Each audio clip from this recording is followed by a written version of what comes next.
Bonjour tout le monde, aujourd'hui je vais vous présenter une partie dans laquelle j'ai affronté un joueur qui m'a joué une sicilienne défense. Et vous allez voir que je vais très bien répondre, donc regardez bien la vidéo jusqu'au bout, c'est super intéressant. Donc je commence par E4 et lui va répondre du coup par C5. C5 qui donc est la défense sicilienne.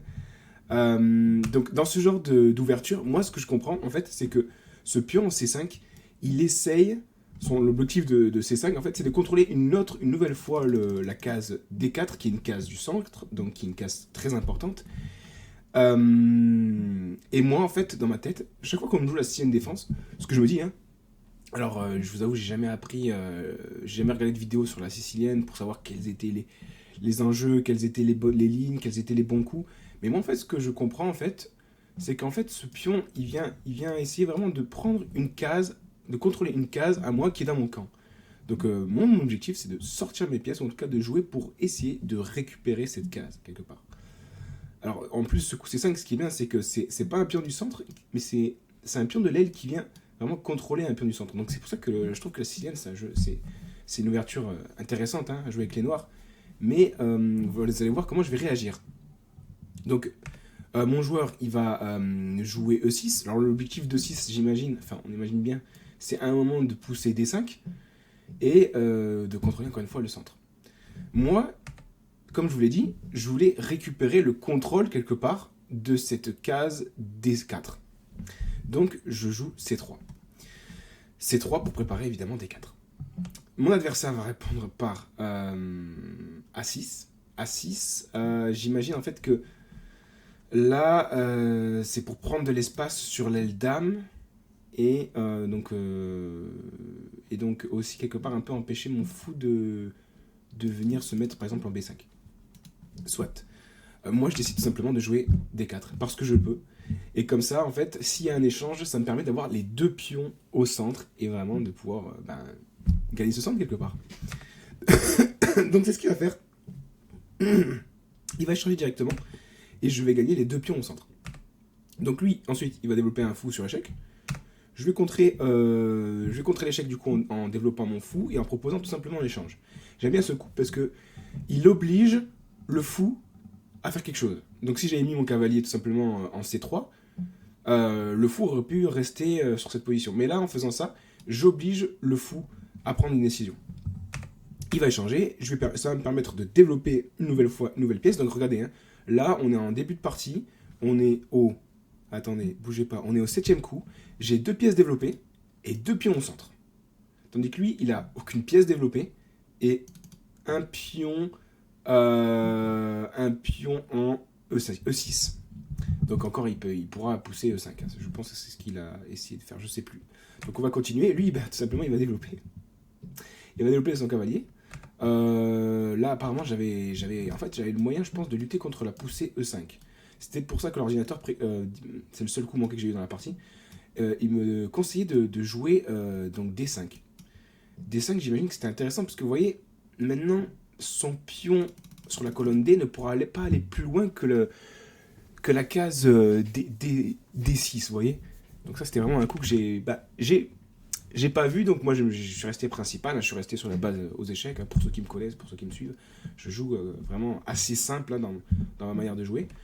Donc j'ai continué et je me suis dit, je vais surprotéger ce pion en E4 et j'ai développé mon fou. Il développe son cavalier, je mets mon roi à l'abri, je rock, il pousse D6. D6. Je me suis dit, ok, ça va lui permettre soit à un moment donné de faire E5, soit de faire D5. Mais bon, jusque-là, moi, je me suis dit, je vais rester principal, je vais développer. Il va mettre son roi à l'abri, je vais développer ma tour, et il va pousser E5. Il va pousser E5. Donc, deux possibilités, enfin, que j'envisageais. La première, c'était de prendre. Bon, ça ouvrait une colonne, la colonne D. Ce coup, quand même, c'est bien joué parce qu'en fait, ça ne me permet pas de jouer avec mon fou de case blanche. Ça l'enterre quelque part. Donc ça, c'était un bon coup déjà, je trouvais. Mais tant qu'à faire, j'avais pas envie d'ouvrir la position.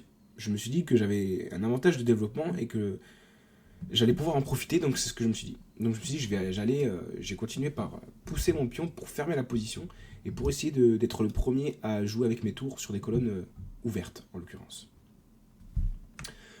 Et c'est là que mon adversaire va commencer à essayer de m'attaquer. Et donc, ce qui est drôle, c'est qu'en fait, dans des parties bullet et blitz, ça m'est déjà arrivé ce genre de coup. En fait, je me rappelle très bien de ce genre de coup de cavalier qui attaque le fou ici, qui n'est pas protégé, et le pion ici en A2. Et il y a un coup qui est très simple et qui est super, qui permet de protéger le tout. C'est ce que j'ai joué. C'est de jouer fou B1. Je trouve que c'est un bon coup, vraiment. Et là, mon adversaire, qu'est-ce qu'il va faire? Il va continuer à vouloir attaquer. Et là, il va jouer Dame à 5. Dame à 5. Pourquoi Dame à 5? Pourquoi Dame à 5, c'est une gaffe? Pour ceux qui me suivent, évidemment, vous savez que j'essaie le plus possible d'appliquer la base d'échecs. La base d'échecs nous dit que les ressorts tactiques de milieu de jeu, il y en a à peu près 3. Il y a les vis-à-vis, il y a la fourchette du pion, et il y a l'enfermement de pièces. Et qu'est-ce qui se passe exactement quand il a joué Dame à 5? Eh bien en fait, il vient tout simplement d'enterrer son cavalier. Regardez son cavalier, il m'a suffi de jouer A3, et son cavalier n'a plus de cases. Donc, ce qui s'est passé, du coup, il a dû donner son cavalier contre un pion. Et ensuite, ce qui s'est passé, c'est que je me suis dit, bah, je vais échanger, moi. Je vais échanger, j'ai un avantage matériel, j'ai un avantage de développement toujours. Je vais échanger. Donc, on échange. Et en plus, vous voyez, j'ai mes 2 tours qui sont déjà sur des colonnes. Une qui est semi-ouverte, une qui est ouverte. Je suis déjà en train d'attaquer un pion arrière en D6. Il n'a pas le temps, en fait. Il n'a pas le temps. Donc il va enfin sortir sa tour, mais c'est foutu. Je gagne un pion encore. J'ai un cavalier qui est super bien positionné. Il va se dire, je vais essayer de l'arnaquer en jouant E4. Sauf que là ça marche pas, j'ai 2 pièces qui attaquent ce pion contre une. Donc je mange, tout simplement. On procède aux échanges. Vous voyez qu'en reprenant là, mon fou il tape sur B7. Mais... Et je me disais que je contrôlais déjà, j'étais sur une colonne qui était parfaite. Donc lui va enfin développer son fou. Et là, je vais pas manger le pion, je vais pas être gourmand comme je l'ai été dans la précédente vidéo que je vous ai partagée. Je vais me dire que si je mange, forcément, ce qui va se passer, c'est que sa tour va venir se poser sur la case B8, réattaquer mon fou. Je vais devoir de nouveau bouger mon fou, et il va pouvoir avoir un peu de contre-jeu en mangeant mon pion en B2. Et sachant que, bon, même s'il y avait des patterns où on pouvait dire « Ah, peut-être que tu peux faire mat », eh ben non. Parce que le fou contrôle la case C8.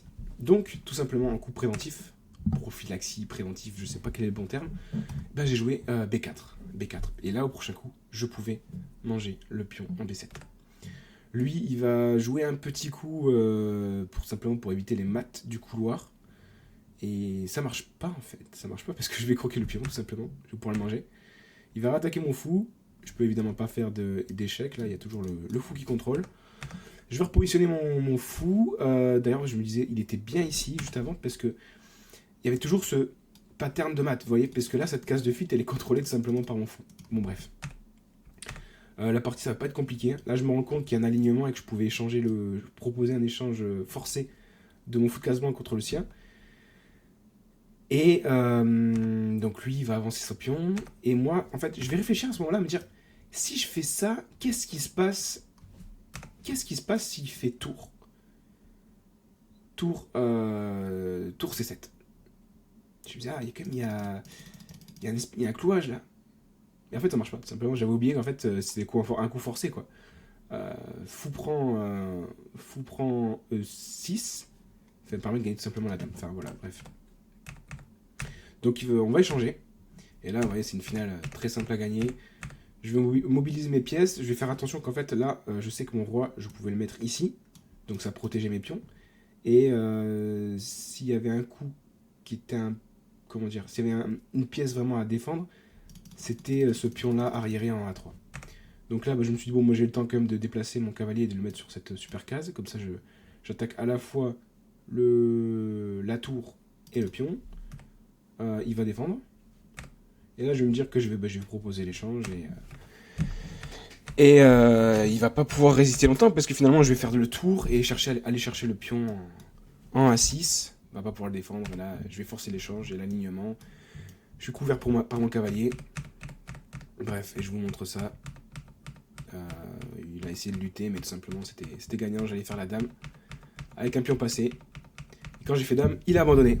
Donc voilà, c'était une jolie partie. Voilà, donc toujours aux alentours de 1500. Comme vous voyez, du coup, je suis un peu redescendu. Je suis aux alentours de 1488. Maintenant, j'ai fait plusieurs séries de défaites il n'y a pas très longtemps. Là, je suis en train de reprendre mon niveau. Voilà, donc très belle partie qui illustre bien un des principes de la base aux échecs, qui est l'enfermement de pièces. Voilà, j'espère que cette vidéo vous aura plu, et donc on se retrouve pour une prochaine vidéo. Allez, à très vite, au revoir.